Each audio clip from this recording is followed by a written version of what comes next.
Thank you. My name is Brianna Moore. I'm the U.S. Indies programmer here at the Mill Valley Film Festival. Here at MVFF, we are committed to bringing filmmakers from across the world. Thanks to you all, this year we were able to bring 175 filmmakers from 40 countries to Marin. This afternoon's filmmakers are not coming from another country, they're coming from Brooklyn, but the beautiful film that you're about to watch is a true immigrant story for somebody from another country, obviously. So please help me in welcoming to the stage Marina and Biljana Grazdanova.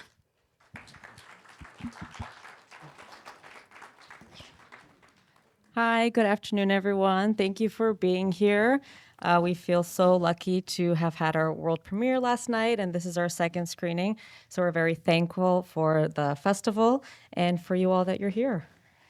Thank you, Brianna, Zoe, the entire programming team, all of you. As Marina said, the world premiere was last night, but this is basically a continuation of the very first screening, the very first time anybody will see our film. It is our first narrative. It's an immigrant story. It is about a lot of things, and we hope that you enjoy it and stick around for the Q&A because we'll be back. Enjoy the screening. Thank you. And I just want to remind everybody, this film is eligible for the Audience Award. You're going to love it. So you'll have 24 hours after the screening to rate it 5 stars. Please welcome back Marina and Biljana Grazdanova.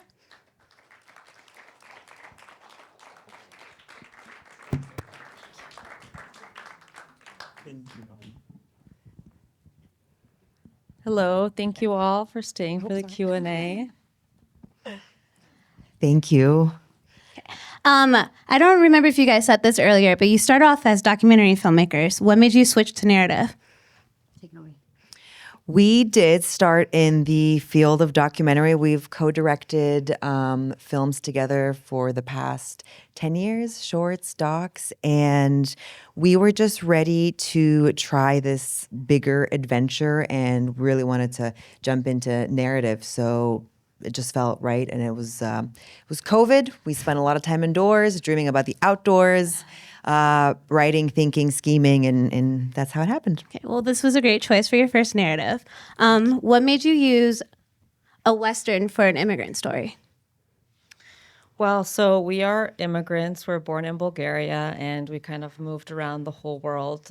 We did have a brief moment of living in the western part of Canada, so we kind of grew up with that landscape. And then many years later, when we were thinking about what kind of story we wanted to tell, we didn't want to tell our immigrant experience, let's say, in this first film. So we took a good friend of ours and collaborator, Igor, and decided to kind of tell his immigrant experience as a Bosnian, but set it back 100 years to offer a little bit more of an abstraction of what the immigrant experience was like when the American frontier was still very raw in this state. So we just felt it was the perfect landscape to set this story in.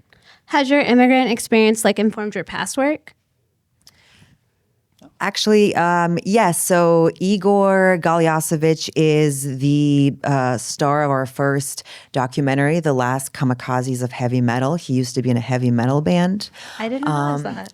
And he is a refugee from Bosnia and Herzegovina who came to Chicago in the early 90s. So we kind of featured that as well in our music film, our previous music film, and very much, I'm going on a tangent here.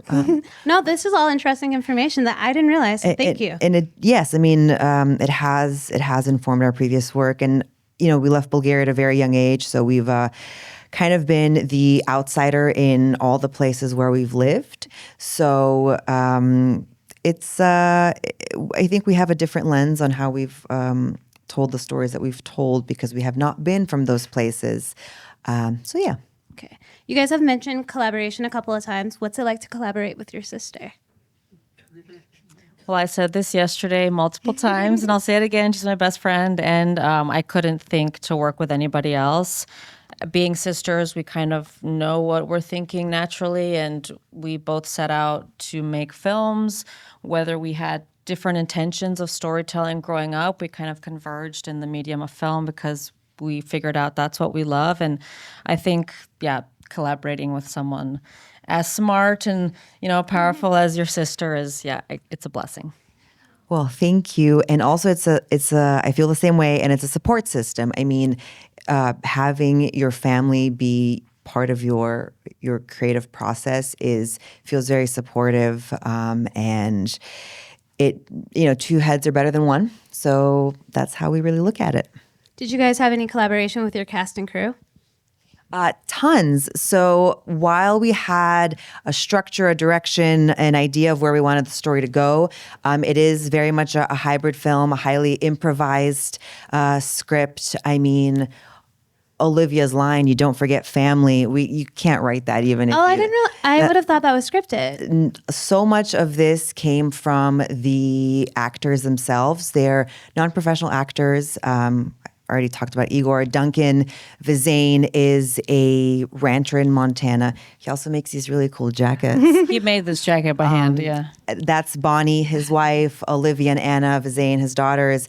And we really wanted to tell a authentic, true portrait of the American West. And they have been in Montana, Duncan, for generations. And we really took their story and, again, set it in the past. So very much collaborated with everyone you see on screen. And our director of photography, Cameron Wheelis, and our co-producer, Brandon Regina, were also instrumental in some of the scenes that you see on screen. And then Ivo is Igor's son, right? Yes. Okay. Yeah, I found out last night. I was convinced they coached him, but that was all just natural with the child. No, little baby Evo, whose real name is Leonardo. That's the only person who doesn't carry his real name in the movie, because then he grows up and he's played by J.D. Ham, so that's why we had to do a different name in the movie. Is when you're working with a baby, you're working on their schedule. The winter portion we shot with Evo maybe for 30 to 90 minutes at most a day. I mean, it was freezing. So the baby starts crying, you flip your script and you start shooting that scene. One thing I loved about the film was the score. Can you speak about the music? Yeah, so the music is actually by, I'm going to say Yugoslavian because that's when he came to America, when it was former Yugoslavia, a musician called Branko Mataja, and he, I believe, moved to California and built custom guitars for the likes of like Johnny Cash, and it's the music is entirely his, minus the song that you hear during the gun battle. Okay. Which has Bulgarian roots. What are the roots? Bulgarian. It's a Bulgarian group called Angelite, and it's kind of a composition between a lot of different musicians, a Russian composer, Mongolian throat singing, and this Bulgarian group that have beautiful voices, and it kind of came into a very beautiful song, and we thought it fit well. If you don't know about Bulgarian polyphonic singing, please look into it. It will blow your mind. Another beautiful thing about the film are all the backdrops. In itself, it's almost a character. Can you speak about where you filmed? Sure. We filmed in Montana, southern Montana, across several different cities, mostly rural places. Thanks to Duncan, who lives in Bridger, Montana, we scouted with him a few times before the actual shoots, and he recommended a lot of places that were his friend's land or his land. So we really just let them guide us into these natural landscapes. And then for the more staged things like the train station, we had to research and find a train station in Montana in Nevada City. And then the ranch at the end, where the adult Evo is living, it's Grant Corps Ranch, and it was a real ranch from the early 1900s. So really well kept, and everything is authentic. So we were really lucky to be able to use those real places. And I'm sorry, did you say how you met Duncan?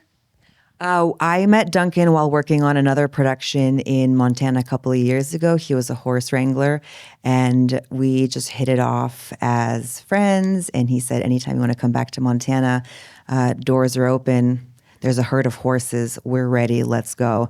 So Yeah, we kind of took Igor, who is based in Chicago, and thought the American West would be a perfect playground for this story. Well, mentioning horses, Marina, you're a vegan for ethical reasons. So I was wondering, how do you reckon working with so many animals in your film? That's a great question. Yes, I'm a vegan. Well, in reimagining, the past and how people lived, obviously, people have been living off the land for centuries, and that's the natural way how they lived. If you honor the animal that you kill and then you eat it, it's just how the world works. And I want to respect how people live, and that some people in certain cultures still live that way. So, of course, I was willing and more than happy to portray that in the film because that's how people lived. And every single animal, let's say, that was featured was utilized in the proper way. For example, the deer opening scene, the opening scene with the deer, there was a deer processing facility right by the cabin that we filmed in. It was deer hunting season in Montana. Yeah. And through a friend of a friend, these two little girls came with their father because they heard that we were shooting a movie, and they had just shot their first deer with their father. She was 12. And they felt so honored to feature it in the film. And then 30 minutes later, it was taken to the plant to be processed. So we, respected that process. And Igor is a fisherman. I mean, he fishes. He caught that fish. We ate that fish together. So, I'm not a vegan. And speaking to the horses, Duncan was our horse wrangler on set, and a lot of the characters that you see are also horse wranglers and just operate with horses every day. And so they were our safety and security measure on set, as well as being in the film. And so they ensured that everything went smoothly and safely for the animals as well as the casting crew. What was it like working with that bear? The bear, I really loved everyone's deep gasp. So that's Adam. Adam is a grizzly bear, and we found that in Montana, everything kind of works through a friend of a friend, a neighbor of a neighbor. And while we were thinking about scenes to film in the wilderness, one of our wranglers said, how about a bear? And we said, do you know a bear that works in movies? And his father actually has a neighbor who has had a long time animal sanctuary that does occasional work with independent films. So we said, let's go for it. And we filmed that in an afternoon with, it was not a live encounter. It was very much staged, but Adam works with marshmallows, and there were a lot of marshmallows there to help us facilitate that I scene. never would have guessed that marshmallows is what they use to work with bears. So I would love to open it to some audience questions. Right there. Thank you so Thank you much. so That much. means everything to us. It does. Thank you. Actually, that reminds me. Earlier, Marina, we were talking about your film is kind of like a collaboration across the Balkans. Yes. I'm assuming. I'm sorry. I'm so bad at geography. Hungary is in the Balkans, right? Yeah, well, no, it's in upper Europe, but the Balkans specifically. So we're from Bulgaria. The Balkans are complicated territory. We're from Bulgaria, but Igor is from Bosnia and Herzegovina, and we just fused our stories, and we called it the Balkans because if you notice, and it is in the Balkans, we don't really use title cards except the acts, and the Balkans, World War I, there's no other time signifier. So it's kind of hopefully a guessing game and an adventure for you to figure out where this is set. And we did film in Bosnia. Yeah, and we didn't really want to get into the historical depth of what happened in the after the fall of the Ottoman Empire, where Igor comes to America because of very specific reasons, but that's kind of left for the audience to do the research about that. But then when we did return to the Balkans, we did want to situate the return to home of this horse in Bosnia and say Balkan so that you can keep guessing. But we did go to Bosnia, Igor's homeland, and we filmed in Jajce, the town that features the mills. And then the horses at the end are at a mountaintop nearby in Livno, and they are free horses that roam on that mountaintop that were set free over the course of the last century because of war, because they were no longer being used, and now they roam free. And it's also left vague, but intentionally, but the story is inspired behind the fact that during World War I, the U.S. sent over 1 million horses to support the Allied troops in Europe on all of those fronts. And there was a Southeast Balkan front. And while it is not, something that you can trace historically to the specific horse, why can't we imagine that maybe a horse from the American West found its way back to the European East and maybe took Igor's spirit with him? I think I saw a question over here. Okay. I guess. I'm sorry. So you first. Well, Marina's definitely the writer, and I am. What am I? Strong arm. I mean, it's kind of difficult though, personally, when we're directing and producing everything ourselves. Today you decide that maybe you want 10 more horses for this specific shot. That's the director in you. But the producer in you is like, that's going to cost so much more. So I have this internal struggle of, wanting the vision and then being able to execute it financially. It worked out for the most part. And then, we obviously bounce ideas off of each other, and I ask for permission. And Well, I guess during the first shoot, it was interesting because I was doing our sound, and so I'm running behind our DP, and the characters doing the sound, and I can't really speak or give direction that much because, you want to maintain sound recordist duties. So you just reconvene at the end of the night and you plan the next day, and you kind of, just nightly, morning meetings, and it turns out pretty well. So we have time for, actually, we can do 2 questions. So starting here. I just want to say thank you so much. Thank you. Dances with Wolves may have been one of the first movies I ever saw. I love Kevin Costner. He is one of my heroes. Hi, Kevin. Hi, Kevin. And then Thank you. right here. In Act 1, in your minds, where is Igor's wife buried? Well, we would like to think that she's buried somewhere near the cabin behind where he lives. I meant territorially. It's not Montana. Oh, I see. In the story, not in reality. That's a good question. I think it is. I think we do want it to be Montana, and them kind of going further west does symbolize, let's say, California and the bigger cities there. I would like to think that it's situated in Montana because, one, it was in Montana, but also, when immigrants traveled west, you pick a place, and we picked Montana for a reason. So I do want it to be Montana. Yes, and we call it the American frontier at large, just to be able to leave it enigmatic. As I said, the specific years and the specific places, we kind of left that abstract on purpose. But they are in America. And specifically, if you notice, there's a big theme about water, and they chose this plot next to a stream, and so that's somewhere in his backyard, and that's why it's so hard to leave that place and move west. I was going to ask one more question, but I'll let you leave with the last question. Yes. It's such a male-forward film, but Thank you so much. Yeah, that's a great question. And we thought about that a lot, considering a lot of our characters are male. We do like to say that the spirit of the wife is always with him, so that is kind of always in the backdrop. But I think we were just inspired by the fatherhood that we saw in Igor and his son in real life. And of course, we were inspired by our father and mother, and just taking all of the immigrant families and just kind of condensing them into Igor and his son, I think felt really special because he is an incredible father in real life. And we did want to tell their story together. I don't know if you want to add anything. Yeah, parenthood at large is also a theme throughout this movie, and we wouldn't be in America if it wasn't for our parents. It's really, they didn't have encounters with grizzly bears in the wild, but they had their own struggles, which, maybe that's a metaphor for. And we just parenthood, which we see it throughout all the acts, right? And the different types of parents and family structures. And historically, the Western sort of belonged to the men, and we kind of wanted to reverse that. But, we made a Western. Women make Westerns. That's our hashtag.